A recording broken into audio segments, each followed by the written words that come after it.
Vonn, this defense, you have lost a couple of people have come back. How do you guys maintain the consistency that you have on defense with just those changes? Because you seem to not miss a beat. We just have a resilient group. Guys just answering the bell, just stepping up. Just like a tribe mentality, next man up mentality. Guys just just being just real pros and holding each other accountable, and guys getting the reps and going in. And when their numbers called, they're getting ready to answer the bell. So we just have a resilient group, like I said. Guys just going out there playing for one another and just trying to get the team in the best position to win. Thank you. Vonn, you had two big plays, obviously, against the Chiefs last year. One breaking up the pass for Tyreek Hill right before halftime, I believe it was, and the other, obviously, the interception in the AFC Championship. What is it about playing Kansas City that brings out your best? Oh, man, you just got to elevate your play when you go against one of the best quarterbacks to probably ever do it. And right now, probably the top quarterback in the league. And he just makes his guys better around him. So we just got to answer the bell. It's always a challenge going against him. And we always answer the challenge every time we go against him. So he just raised the level of play, and just ready for the challenge for this week. Vonn, earlier Tyler Wood was saying that he compares the matchup between Burrow and Mahomes to Brady and Manning. You know, from a defensive standpoint, you talked about Mahomes being the best, but what is that makes that matchup between those two quarterbacks so special? Man, they both young in their age, and they topped in the league, and they just scan the field so well, and they always know what the defense presented them. And as you know, you just got to give them the answer to the test later on through the progression. So you just can't give them to them right off the bat because they're so good and dynamic. And they always just making the right reads and right checks on getting their guys in the best position to win. So that's what makes them tough. Got to be pretty rare for two safeties like you and Jesse to have played as much as you have together over the course of 3 years. What advantages and what's the difference of being in the third year of a safety duo? That's a lot of it. Because we know how each other think, and we just play off one another, and we just think alike, and that's the biggest thing, and it just helps us that in the long run, and always on the same page with the coaches and with ourselves out there, and just always just feeding off each other. So that's the number one thing, and like I said, we just think like-minded. So that's pretty. And what did you do in 2020 and 2021 to get to the point where you are now? Just keep on studying. And really studying yourself, and really just studying the scheme and how can you, I guess, get to the point to make those splash plays, and really just like, why are my steps off this? Why am I not misread? Or why am I going this way? Why am I leaning this way? So you just got to really just hone in on yourself and really just dive in deeper. Bob, there's been so much talk about the schedule and who you guys have to play here the final month and a half, but we're hearing guys inside your locker room say, hey, they got to come see us. What are you guys trying to tell each other? What kind of message are you sending when you say that? Oh, man, it's just like we have that confidence because that's true. They have to come see us. And then we got to put in the work week in and week out. We just can't look just at the back half of the schedule. We got going 1 week at a time and really going out there and earning it. And like we said, like we don't like to talk about last year, but we won the division last year, AFC division. So they really got to come see us because we're defending it. So, and like I said, I guess weeks prior, we got the schedule laid out ahead of us. So we on our own destiny. So we make the decision, going out there, just taking care of business week in and week out.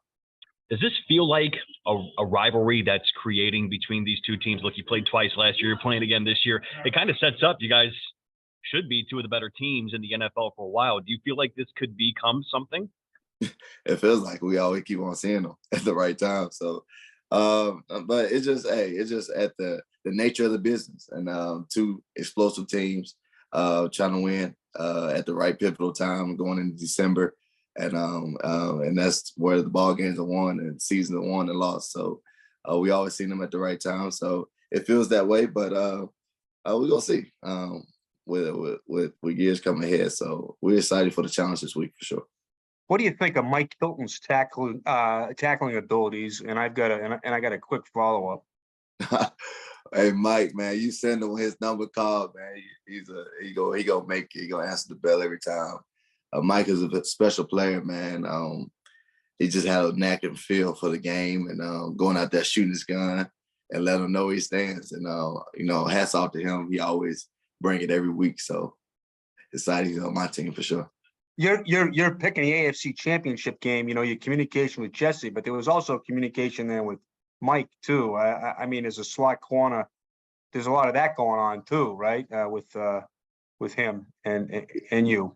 A little bit sometimes, yeah, in the call for sure. Hey, Vonn, talk about Cam Taylor-Britt, the rookie in the lineup. He continues to make sure tackles and just is playing his position very well. Oh man, like I said, answering the bell, showing up on weekend and week out basis, going up there, throwing his stuff in there in the pile. He's not afraid of nothing now. That's the great thing about him. He's a sure tackler. He's listening with open ears. He just keep on getting better. So we just keep on striving in that direction. Thank you. Vonn, what do you remember most about what was said at halftime by Lou and the coaches in the AFC Championship game?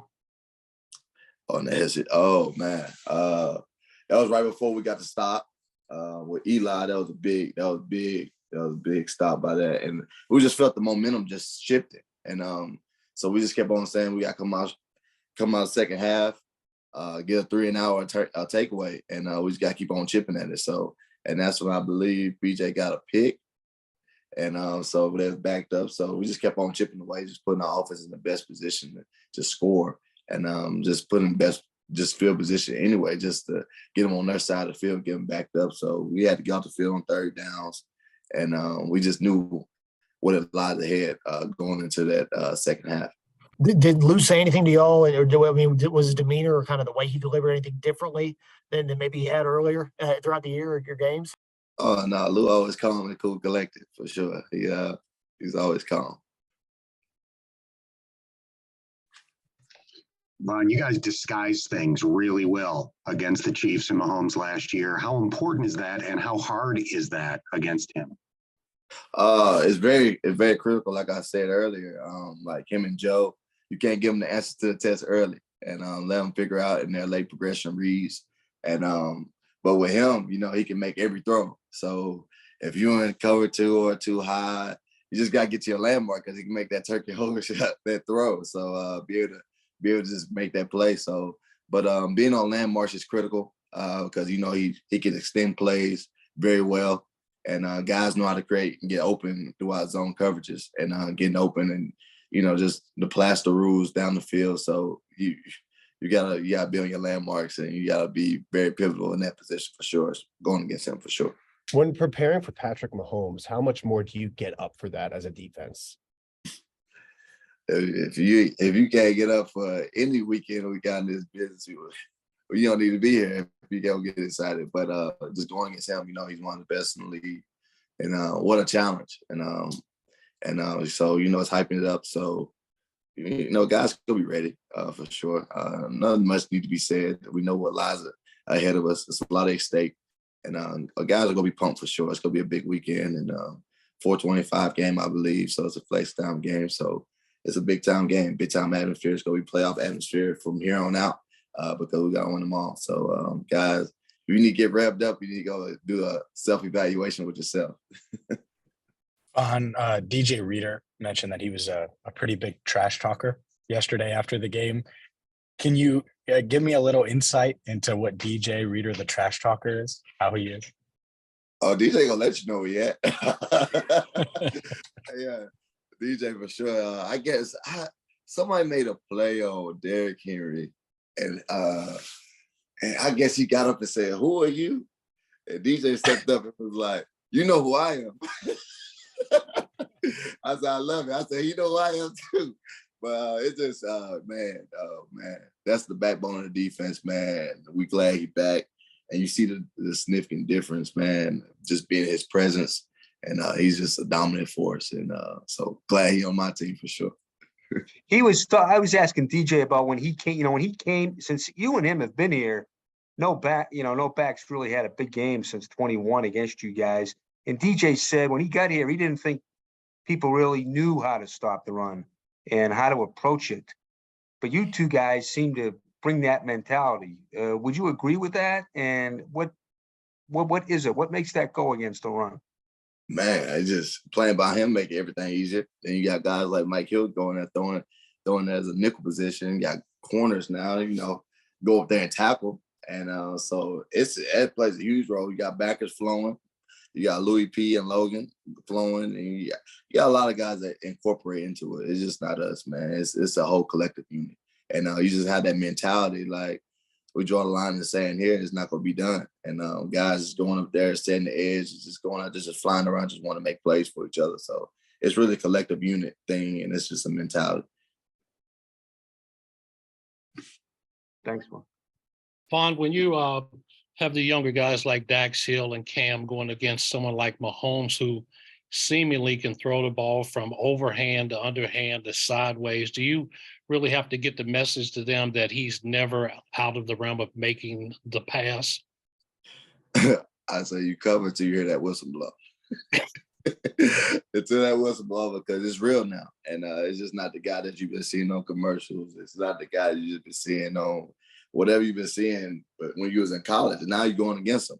And he's one of the best and tops of the league, and everything's on the line. So they'll be down to him for sure. But this guy can make every throw, like I was saying. We just got to show him on film, make it real to him. And that's coming real soon and fast. So they'll be ready for sure. They go ready to answer the bell. Thank you. What do you thought of the way Pratt's been playing recently? Oh, Louis P been going crazy. I love it, man.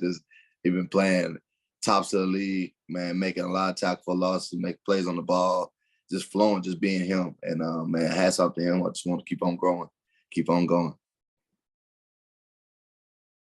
Did you call him Louis P? Yeah, Louis P. He got a whole bunch of names. Louis P, GP. He got a lot of names.